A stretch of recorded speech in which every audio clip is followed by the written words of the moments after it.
Возрождая традиции, помимо уже известных состязаний, в программу республиканских сабантуев в этом году включили древние народные игры, которые удивили гостей. Команды состояли из представителей башкирских родов. В Туймазах сильнейших выявляли среди родов Канглы и Елан, проживающих на северо-западе Башкортостана. За борьбой следил наш корреспондент Азат Садреев.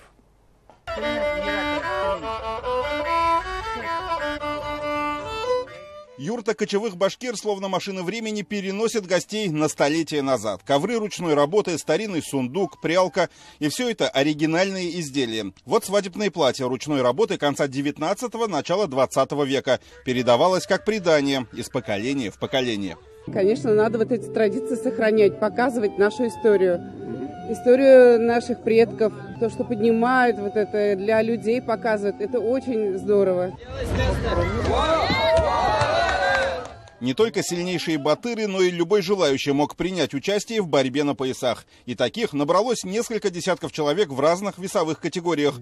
Куреш с каждым годом становится все популярнее, а сельские тренеры и рады с нетерпением ждут строительства центра борьбы в Уфе, чтобы привести своих спортсменов на соревнования мирового уровня.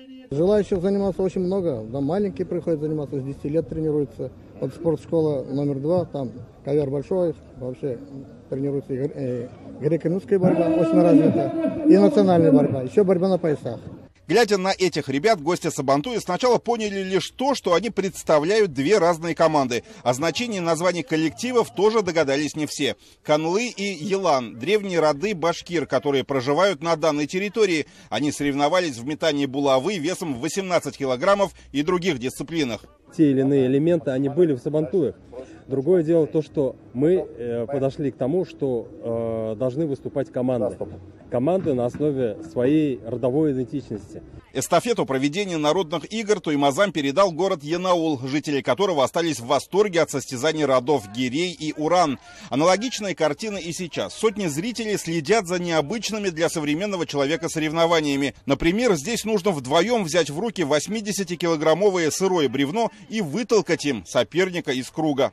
Все соревнования, они имеют смысл, своя легенда, их можно привязать, они привязаны к нашей истории башкир, именно к нашим эпосам привязано.